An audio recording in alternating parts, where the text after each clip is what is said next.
The automatic sliding doors whooshed open, releasing a gust of warm, recycled air that smelled faintly of coffee, jet fuel, and something sterile, like hospital-grade cleaning supplies. Captain Arya Sullivan stepped through, rolling her small black suitcase behind her with practiced ease. The wheels whispered across the polished tiles as her shoes made quiet, deliberate taps. She glanced around the bustling terminal, then made her way toward the private crew lounge where she had waited countless times before flights. Only this time, something felt different. The lounge's entrance loomed ahead, an unassuming door beside a glossy brass sign that read, "Authorized crew only." Just beyond that threshold was a quiet refuge. Plush chairs, hot coffee, a place to gather her thoughts before the next flight. She needed those few moments to ground herself. But as she reached for the door handle, a voice sliced through the air like a cold blade. "I'm sorry, but employees are not allowed inside this lounge. Please wait outside." The word struck Arya with the precision of a slap. For a moment, she stood still, her hand hovering midair. Her crisp navy uniform hugged her tall frame with tailored perfection. Her captain's wings gleamed proudly on her chest, catching the overhead light like a small badge of triumph. Yet none of that seemed to matter. The young man seated behind the reception desk hadn't even glanced at her uniform. He didn't see the polished brass nameplate clipped to her lapel or the stripes that marked her rank. He had only seen her skin. Arya's breath caught, a slow burn rising in her chest. She had been here before, not in this exact moment, not at this exact place, but in this feeling. That quiet, insidious sting of being doubted, dismissed, overlooked. A sensation so familiar it was almost expected, but never less painful. She had faced it in flight school, where people assumed she was studying to be a flight attendant rather than the person learning to fly the plane. She had faced it on the tarmac, stepping down from the cockpit only to see passengers glance her way with disbelief, as though she were some sort of rare anomaly. But today wasn't about enduring. Today was about changing things. She let out a slow, deliberate breath and stepped forward. "I am an employee," she said, her voice level and clear. "Captain Arya Sullivan. I have a flight scheduled in 2 hours." For the first time, the receptionist really looked at her. His eyes flicked down to her badge, then over her uniform. The realization dawned slowly, yet instead of the immediate apology she might have expected, or at least hoped for, his expression stiffened. "Well," he said, voice clipped, "captains usually check in at the main office.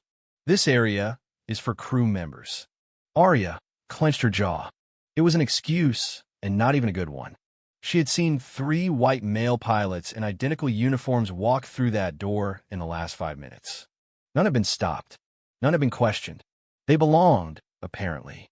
But she was something else entirely in their eyes. Before she could respond, another employee approached. A supervisor. Arya felt a flicker of hope that he might diffuse the situation, but the flicker died quickly. "Look, ma'am," the supervisor said, his tone a carefully measured mixture of condescension and irritation. "We have policies. If you're causing a disturbance, I'll have to ask security to escort you out." A disturbance. Arya's chest tightened. She hadn't raised her voice.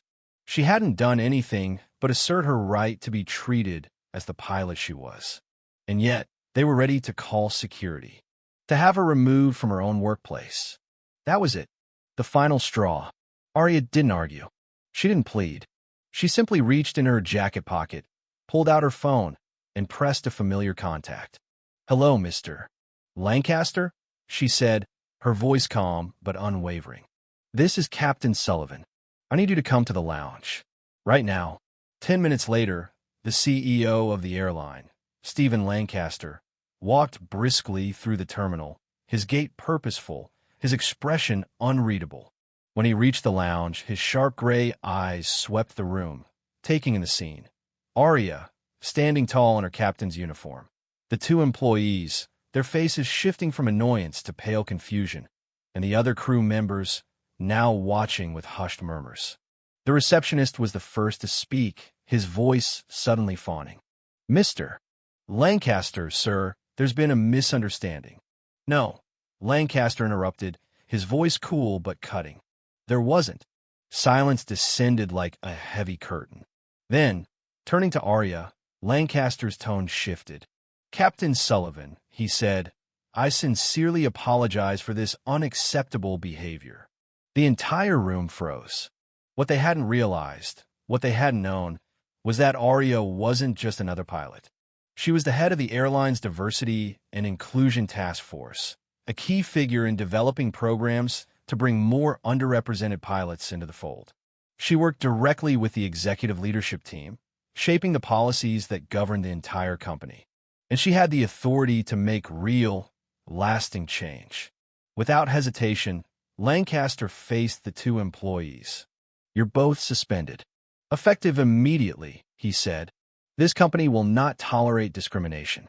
Not against our passengers, and not against our staff. He turned back to Arya.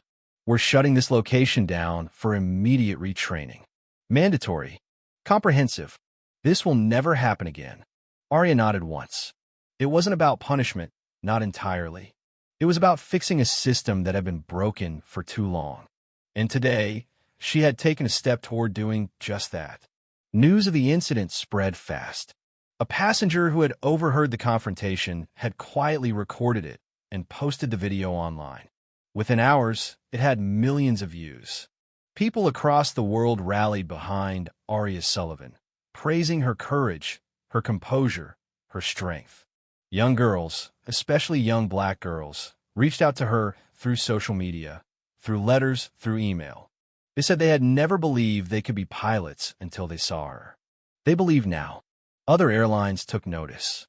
New diversity and inclusion initiatives sprang up nationwide. Industry leaders convened conferences. Policies were rewritten. Training programs expanded. But most importantly, Arya stood up, not just for herself, but for every person who had ever been made to feel like they didn't belong. And in doing so, she made sure that from now on, they did.